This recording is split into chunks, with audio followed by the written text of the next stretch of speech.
This rock tumbler's been running for a total of about 6 weeks now, and today's little advent calendar treat is going to be to look at some, hopefully, shiny rocks.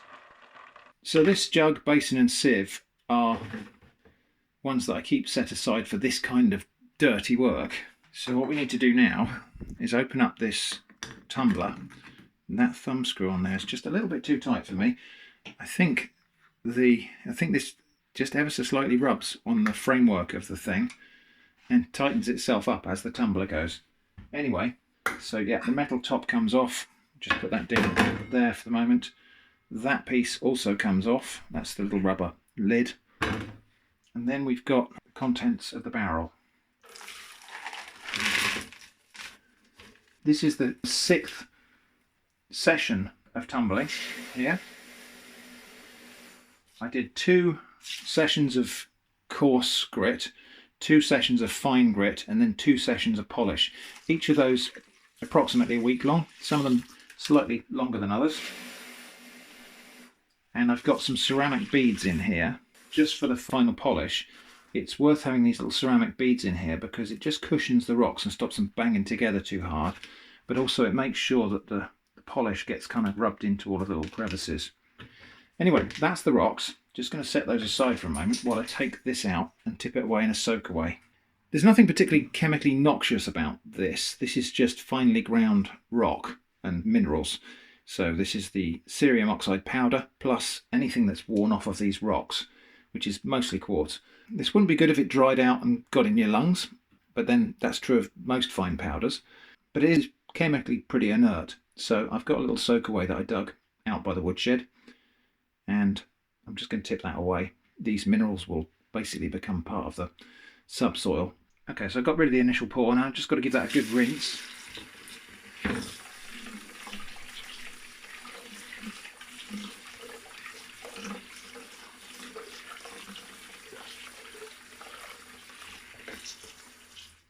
Now you may be inclined to wonder why I don't just go and rinse this all down the sink. Why don't I just, wash this off in the sink? Reason for that is that whilst these minerals that have come off, either the fines that have come off the rocks themselves or the grinding powder, whilst they are quite finely divided, they are also quite heavy. And if I was to just pour them down the sink, they settle out of suspension pretty quick, and it would just form almost like a solid plug of sediment in the trap and in the sink, and probably block the sink, and then I'd have to take the U-bend off and all of that palaver. So we don't pour that down the sink. We pour it away into a soak away so that it can just become part of the soil. Right, they look lovely and polished and shiny like that now, but I'm just going to dry that off and make sure it's still got a shine when it's dry, because if it hasn't, it does mean it's got to go in for another polish. However, I think we're in business because that's now dry, and yet it's still got that wet look of a polished rock. So I think we're in business. So I just need to give these another rinse, towel them off, and then let them dry completely, and then we'll enjoy looking at some shiny rocks. So we'll separate out the rocks. All the little ceramic beads can be dried off and reused in a future batch. And anyway, let's go over to the studio table and take a look at these rocks once they're all dried out and presentable. Okay, time for a really close-up look at these shiny rocks. The first thing to note about them actually is not what they look like, it's what they sound like.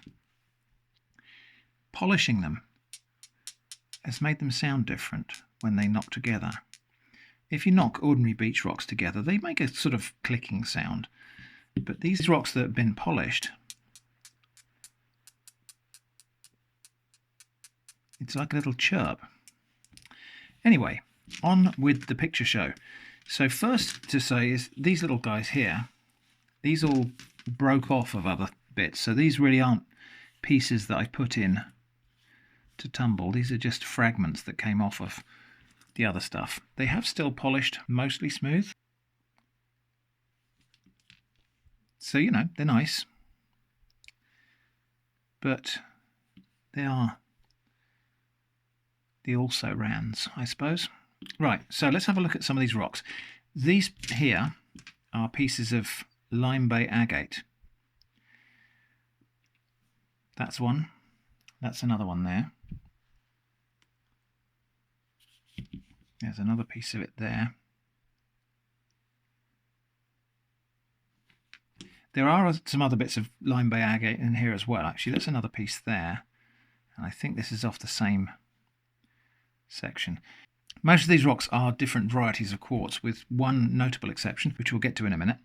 But this one here is, this is lime bay agate. It's got a kind of ever so slightly lilac colour to it. These started out life as a rough piece like this.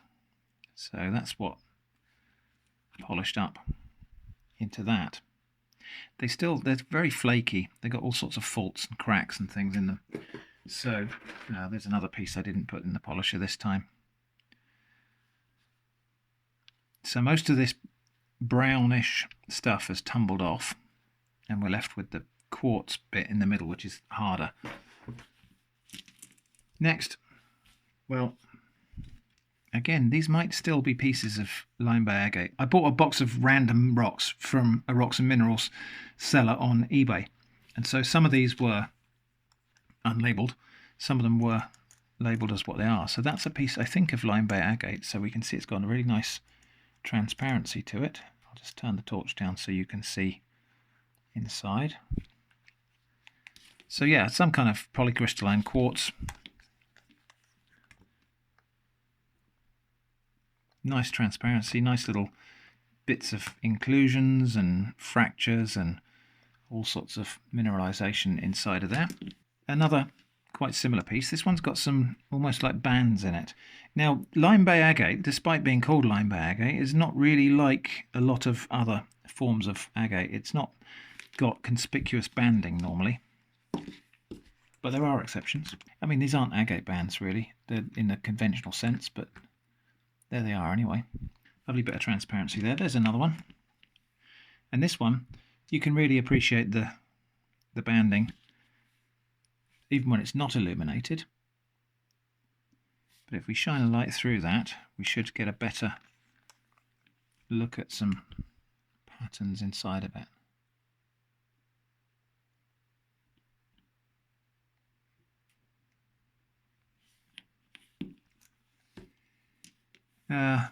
Let's just deal with all of these. That's another one. Again, some kind of quartz, and looks pretty ordinary and grey when it's just like that, although it's nice and shiny. But again, we're going to find that not only is it transparent, but there are some interesting fractures and things inside of there. Let me just turn it down so you can hopefully see. Loads of little fracture lines inside of there. Just a piece of white quartz. Now this one I found in a most unusual place. Those bags of aggregate that I bought for making the garden steps, this was just mixed in with those. There were some really interesting weird bits of quartz. One or two of the others here came out of those bags. But yeah, so this is just a piece of whitish quartz. And nice translucency.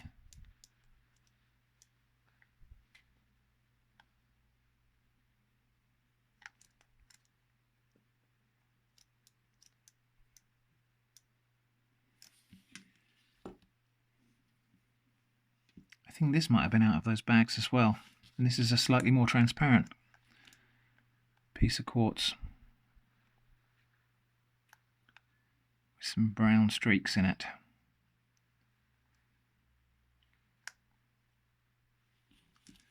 I think we'll leave this switched on because there are quite a few of these that are like that. Here's one that's got, well, it's quite hard to actually see. Let's see if we can see what's going on here. So there are all sorts of streaks and lines.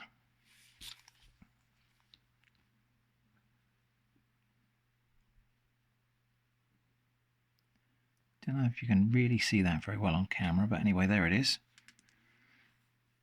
I think now it's time to talk about my favourite rock on the table here, which is this one. Now this one here, I picked this up at Lyme Regis, and I thought it was a piece of an ammonite fossil because it's got this kind of wavy, zigzaggy, tree-like shape in sort of in here. And I've seen ammonite specimens before that had this kind of weird dendritic, fractal-like interface between the segments. I did find this though, which I think might be a piece of an ammonite, and these zigzag lines here might be the suture lines between the segments in the shell. It has that look about it, and it appears to be a kind of sort of quartz infill. I think that might tumble really nicely, and I'm hoping that those lines there aren't just a surface thing, and that will bring those right out. So I think that one's going to go in the rock tumbler. And I thought this might have been a piece of an ammonite, but I don't think it is now actually. I think this is just a piece of quartz. All of these lines here, the reddish colour lines, are probably iron staining. So I think this must have been, and there's a kind of almost like an eye there. And so I think this might have been the centre of a geode where it filled in with largish crystals. Then perhaps something else got in there, some iron stuff got in there and made a layer, and then another load of clear quartz filled in the gaps. And so what we're seeing here is kind of the interfaces, the boundaries between different crystals. Something like that anyway. There's not a lot of translucence to this one. Most of what's going on here is on the surface, but what a beautiful surface it is. My favourite rock on the table, with one other potential competitor, which we'll get to in a minute. Nice little piece of brownish quartz here. Again, we're going to find that this has got some translucency to it. Not a lot. I think that's another one that was in the bag of stuff that came for the steps that I built. That was in the bag of aggregate. It was really weird because it looked like the regular sort of sand and gravel and shingle that I'm used to seeing, but there were just these very strange inclusions. I wonder if they actually found their way in there from some other process, you know, because often sand and aggregate dealers are dealing with lots of different streams, and so perhaps these are actually contamination from some other, perhaps more decorative surface dressing stone or something like that. Anyway, we shall never know. Here's another piece. I think this is another piece of Lyme Bay agate. So yeah, so we've got, I do like the way this one works. So we've got quite conspicuous kind of matrix rock there that's not transparent, and then when we put the light on it we can see right inside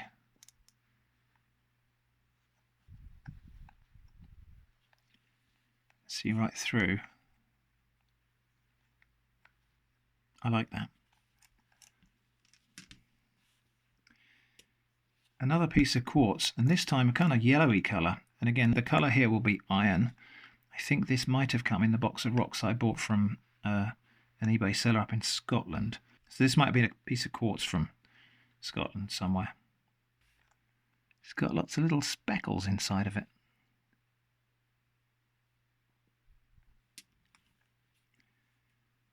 Another piece of that one there, that's the same stuff as that, I think. So another piece of quartz, very nice translucency on that one, with little brown bits in there, right in the middle actually as well. So these aren't just bits of dirt or bits of cortex that are left on the outside, these are inclusions that are embedded right inside the stone. A piece of reddish quartz, I think this could be carnelian.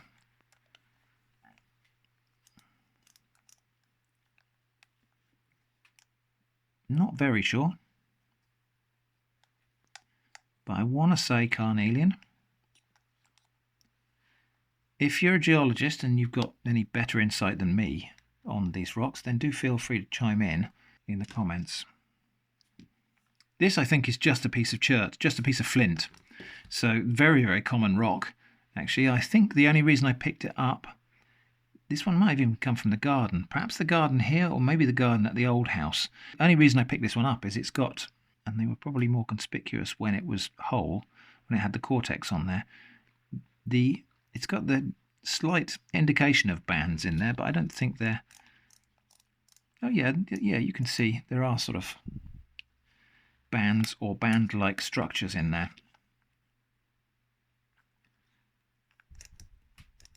Let's just turn that down so you can see them. Maybe. Yeah. Not a very interesting colour, but it's polished up lovely and smooth. It's a wonderful object to hold.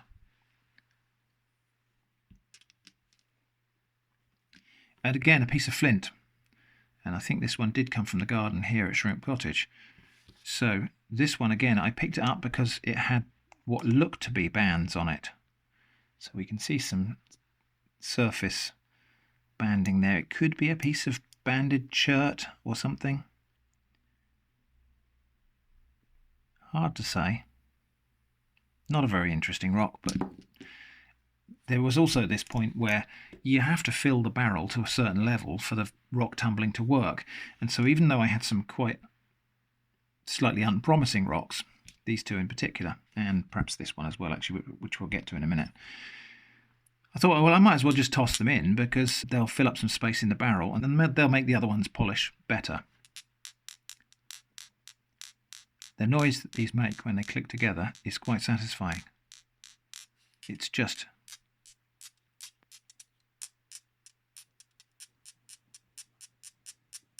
not the same as unpolished rocks. We're getting near the end now, but again, this is a piece, this from the garden here. I think this was from the garden. Yeah, this is the remains of the cortex here, and this is typical of the kind of flints you find in chalk. But the reason that this one appealed to me is it was broken, and it had this flat surface on here, and there was, again, indication of something akin to banding there that I found interesting. Good translucency on it for what is essentially just a piece of flint.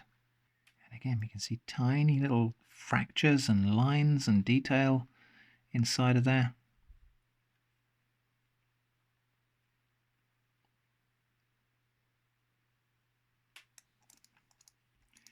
Now we're coming on to the last few rocks now. So this one here with a reddish look to it. This one I did pick up at Lyme Regis when we were there exploring the landfill, the Victorian dump that had spilled out on the beach. This I thought was a piece of banded jasper, but when I cut it before I put it in the rock polisher, it revealed that it's not red all the way through. Well, that's peculiar. I was hoping I was going to be able to show you the uncut pieces of this, the unpolished remainder of this, but I don't know where it is. I thought I could put my hand on it, but I can't. Anyway, so this is... I'd maybe able to pick a piece of the video out, actually, where I picked this up. I'm just going to go and get that slightly wet. So hopefully now it's wet, you can see some very beautiful banding in there. And you can see the reddish colour. Now, I don't know whether this is just another piece of lime bay agate with lots of iron staining on the surface, or if this red goes all the way through. We will find out, because I'm going to have to cut this to put it in the rock tumbler. So this was a big chunk of what looked to be very red stone with orange and yellow and red bands in it, and I thought it was jasper, but it looks like it's some other quartzy type of mineral. And again, got some translucency to it, and there are some bands in there. So I think this is, and as I say, I picked this up at Lyme Regis, so I think this is probably a piece of lime bay agate that's acquired some iron staining on the outside, and the iron staining has kind of seeped into the rock, and then we've polished most of it off. But there are still, because it's got some bits are perhaps a little bit more porous than others, or some bits that iron has permeated a bit deeper than others. This is the surface I cut though, so the iron staining hasn't made it all the way to the middle, and we have actually polished off a lot of the red colour from the iron. But anyway, there it is. I kind of like that we've stopped here, where we've still got some of the red outside covering, but some of the whiter, greyer inside showing through. Beautifully smooth, this one. I wish you could feel this through the camera. That just feels smooth as silk. There are tiny little pock marks in there, but you can't feel those at all. And this one is probably my second favourite of the batch, just because it's two different things. And this is, again, I think, a piece of lime bay agate. It's got a sandy coloured matrix rock there, and then the translucent, ever so slightly purpley quartz layer on the top. And of course we're going to be able to shine a light through this. And yeah, there are little fractures and details and things showing in there.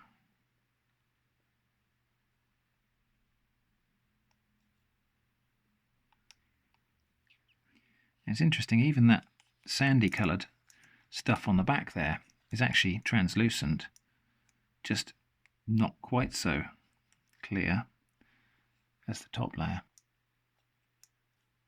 Second favourite of the bunch, I think, that one. This one being favourite. Future shrimp here. Well, actually still past shrimp, but less in the past shrimp than the other shrimp. The interesting thing here is, as these rocks have sat, some subtle changes have occurred. It's easy to think of these rocks as impermeable, but in fact, quartz, which most of these are, is microscopically porous. And so there is water inside the rocks. When I showed them to you earlier, they were dry on the surface, completely dry on the surface, but these rocks do also absorb a little bit of water, which is actually what makes them dangerous if you have a fire on the beach, or if you put these kind of quartzy flint type rocks in a fire. The water inside them can turn to steam and expand and make the rocks explode. Anyway, I digress. The point is that as the water inside has started to diffuse out, some subtle changes of appearance have happened. So for example, this half and half rock, this bit of the matrix rock here has become a lot lighter in colour. This one, where is it? That one there. Again, this little boundary line has become paler in colour. The ones with subtle banding, the rocks with subtle banding, the banding has come out in a little bit more of a pronounced way. But the one that's surprised me most is my favourite one, because I did notice this eye-shaped, this circular feature here. But what I didn't notice is it's actually part of a pattern of circles that looks really quite biological.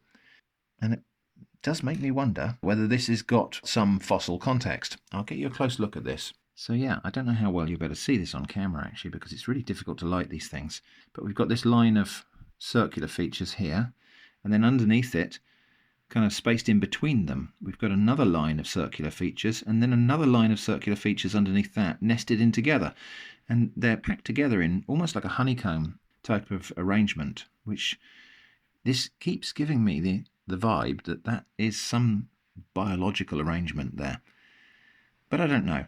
And of course that question is now thrown open to you. Do you recognise what this is? This was picked from Lyme Regis. Is this part of a biological fossil, or is it just a patterned and geometric arrangement of shapes that's happened as a result of mineral processes? And there's this odd rock here. I picked this up in a car park. In fact, they were resurfacing the car park, and there was a big pile of aggregate on the corner of the car park, and I'm ashamed to say I stole a rock from the pile of aggregate. It was a sandy coloured aggregate with, just your standard flints and chert and gravel and sandy clay coloured stuff in it. And then there was this rock just sitting on the pile, totally different to everything else in the pile. And so I picked it up. It hasn't polished all that well. It's got a slightly dull look to some of the sections in here, and I don't know if that's ever going to get polished smooth. It might just be that this is a harder rock than these quartz things, so it hasn't taken a full polish while the other ones have. Or it might be that actually this has got a mixture of softer and harder layers in here, and the softer layers are undercutting all the time, and causing this dull feeling. When I run my fingernail on there, I can actually feel the lines. I don't know what this mineral is. It's not the same as all these other things. I don't think this is quartz. I think this is something else, but I don't know what. It actually even sounds slightly different. I don't know if that's coming across on camera, but it sounds a bit duller than these quartz rocks do. Anyway, that was my pile of beautiful shiny rocks that I'm really pleased with. This is actually quite a good result for this rock tumbler. I'm not an expert rock tumbler, and this is really only my second or third time of using the machine in earnest, and I'm really pleased with the results, especially this one. This rock here just makes me so happy. I don't know why. Why should a rock make me happy? Should I question why a rock makes me happy, or should I just enjoy it? I don't know. I think I'd like to know, because if I know why this makes me happy, I can go and find some other things that are like that also make me happy. It may not look like very much, but I am actually thrilled to bits with this rock. Really pleased with how that's come out. And the others, of course. This one too. They're very beautiful rocks. They're lovely things to hold. The texture is fantastic. The silky, polished texture. The little chirping sound that they make when they're tapped together. Just so pleasing. The variety of colours. This butterscotch sort of piece of quartz here. This red piece here. And the way that they illuminate when we shine the light through them is rather special. So that was a look at shiny rocks. Thanks for watching, and I hope you'll join me again tomorrow for the next door in the Advent calendar.